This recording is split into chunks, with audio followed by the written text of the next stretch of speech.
Hello, j'espère que vous allez bien. Aujourd'hui, nous allons aborder la troisième requête de notre challenge SQL. Alors, la résolution de cette question va se dérouler en 3 étapes. Tout d'abord, nous allons lire le contexte, ensuite analyser l'exemple et pour finir, écrire la requête. Donc ici, ils nous disent qu'on a une table customer qui contient 3 colonnes. L'identifiant des clients, le nom des clients et le référé ID. Le référé ID ici, c'est le recommandé par, c'est le parrainage. Donc, dans cette colonne, on a l'ID des clients qui ont recommandé d'autres clients. Et ici, l'identifiant, l'ID, c'est la clé primaire. OK. Et du coup, il nous demande de trouver les noms des clients qui sont soit référés par n'importe quel client avec l'ID différent de 2. Donc ici, ils veulent les clients dont le référé ID est différent de 2, les clients qui ne sont référencés par aucun client. OK. Donc ici, par exemple, quand on regarde le client Will, on voit que son référé ID est nul. Donc il va nous intéresser dans notre résultat puisqu'il n'a été référencé par aucun client. Ensuite, Jeanne aussi a référé ID égale nul. Elle n'a été du coup recommandée par aucun client. Donc elle nous intéresse aussi. Alès, on voit que le référé ID est égal 2. Alors que nous, on veut les clients dont le référé ID est différent de 2. Donc Alès ne va pas nous intéresser ici. On voit Bill, il va nous intéresser Zach 1. Donc Zach a été recommandé par le client dont l'ID est égal 1. Et ce client, c'est Will. Zach a été recommandé par Will. Zach nous intéresse puisque son référé ID est différent de 2.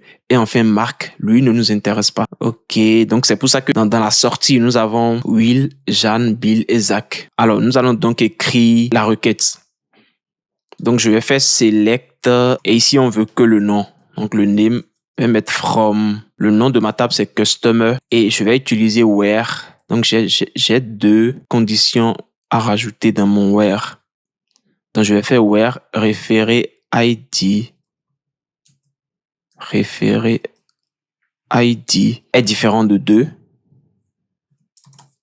Donc, j'ai mis va me chercher le nom des clients dont le référé ID est différent de 2 ou référé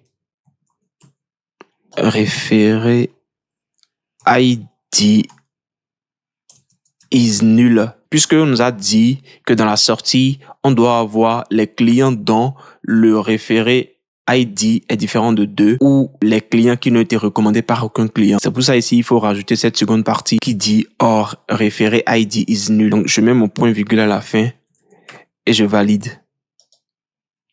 Donc, normalement, à la sortie, on doit avoir le même résultat que. Alors, il y a un problème dans ma requête. OK, il ne reconnaît pas la colonne. OK, du coup, j'ai certainement mal écrit ça. OK, ici, il n'y avait pas un D.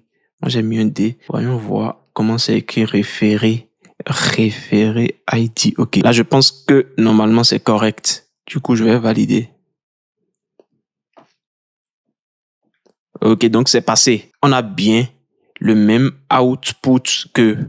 Maintenant, il existe une seconde manière d'écrire cette requête. Je pense même qu'il existe plusieurs façons de l'écrire. Et je vais vous montrer une autre manière pour résoudre cette question. La première partie va rester la même. C'est cette partie qui va changer. Je vais utiliser une fonction qu'on appelle coalesce.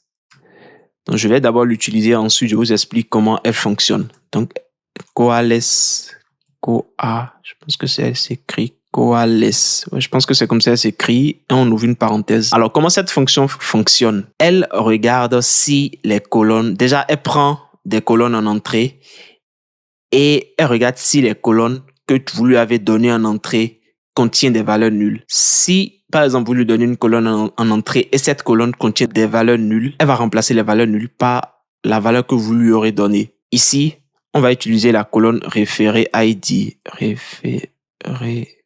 ID. Et je vais mettre virgule 0. Donc là, je lui dis, si la colonne référé ID contient nul, remplace ça par 0. Et ici, on voit que référé ID contient nul. Il va remplacer ce nul-là par 0, ce nul aussi par 0 et celui-ci aussi par 0. Et pour finir, nous allons faire différent de 2, puisque nous voulons les clients dont le référé ID est différent de 2. Et je vais valider. Il va me faire sortir la même chose qu'ici. OK, donc il a accepté le résultat final. Donc, vous pouvez résoudre cette requête de 2 manières. soit la première manière que je vous ai montré tout à l'heure ou bien en utilisant la fonction Coalesce. J'espère que vous avez compris et si vous avez des questions, n'hésitez pas, surtout si vous n'avez pas bien compris la partie du Coalesce, n'hésitez pas à me dire, je peux faire une vidéo exclusivement sur cette fonction pour vous expliquer comment elle fonctionne et on se retrouve très bientôt. À plus.